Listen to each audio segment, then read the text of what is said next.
बिस्मिल्लाहिर्रहमानिर्रहीम। This is Zeeshan Hussain. तो आज आप लोगों को हेल्थ के हवाले से कुछ बातें आप लोगों के साथ शेयर करता चलूँ। तो हेल्थ के हवाले से, जो बीमारियों के हवाले से क्योंकि बीमारियों से जब आप सही तरह महफूज रहेंगे तब जाके आपकी क्या होगी, हेल्थ है ना वो अच्छी रहेगी। तो फिर नॉर्मली बीमारियों की 2 टाइप्स होती है।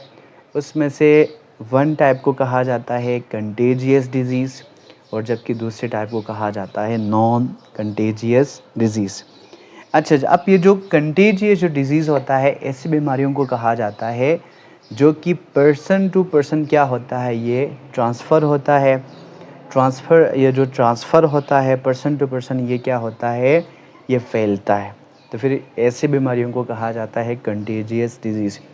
जैसे कि कोविड-19 जो कि क्या हो रहा था, तेज़ी के साथ फैल रहा था। अगर आप किसी ऐसे पेशेंट से हाथ मिलाएं जिसको कोविड हो, तो फिर आप हाथ मिलाने से आपको भी जो कोविड-19 बिल्कुल हो सकते हैं, क्योंकि वो इस तरह फैलने वाली बीमारियां हैं। इसी तरह अगर किसी को टीबी हो, अच्छा इसी तरह कोई कंटेजियस डिज़ीज़ हो जो कि इजीली क्या हो जाते हैं, पर्सन टू पर्सन क्या हो जाते हैं, ट्रांसफ़र होता है।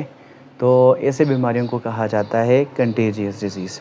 जबकि कुछ ऐसी भी बीमारियां होती है जो कि क्या है, नॉन कंटेजियस डिज़ीज़। अच्छा, अब ये जो नॉन कंटेजियस डिज़ीज़ है, ये पर्सन टू पर्सन ये ट्रांसफ़र नहीं होता, फैलता नहीं है। अच्छा, जैसे कि हमारे पास अगर खुदा न खास्ता किसी को कैंसर हो, किसी से हाथ मिलाएं तो फिर उस बंदे को कैंसर नहीं होता। अच्छा, इसी तरह किसी को डायबिटीज़ हो जी, शुगर हो, किसी को बीपी का इशू हो, तो फिर ये पर्सन टू पर्सन ट्रांसफ़र नहीं होता। जो ट्रांसफ़र नहीं होता उनके लिए कोई ख़ास ये जो प्रिवेंशन तो हमारे पास है ही नहीं है, क्योंकि ये फैलता ही नहीं है, क्योंकि ये ट्रांसफ़र होता ही नहीं है। जबकि जो फैलने वाली जो बीमारियां हैं, उसके लिए मेजर आपने 3 प्रिंसिपल को आपने फॉलो कर लेना है। पहले जो आपने अपने हाथों को स्पेशली आपने हाथों को क्या कर लेना है, धोना है। बार बार धोना है, स्पेशली खाने से पहले, खाने के बाद और वॉशरूम जाने के फ़ौरन बाद आपने हाथों को ज़रूर धोना है। ऐसा करने से क्या होता है, ये जो कंटेजियस डिज़ीज़ है ना, उससे आप काफ़ी हद तक ये जो दूर रह सकते हैं। अच्छा, बाकी इसके दूसरा आपने ज़रूर मास्क का इस्तेमाल कर लेने, और कुछ हवा के ज़रिए से भी बहुत सारी बीमारियां फैलता है। तो फिर उन बीमारियों से अगर आपने ख़ुद को महफूज रखने हैं तो फिर आपने मास्क का बाकायदगी के साथ आपने इस्तेमाल कर लेने हैं। बाकी इसके अलावा आपने प्रॉपर्ली जाके, ठीक है ना, ये जो आपने क्या कर लेना है, प्रॉपर्ली जाके आपने वैक्सीनेशन हर हाल में कर लेनी है।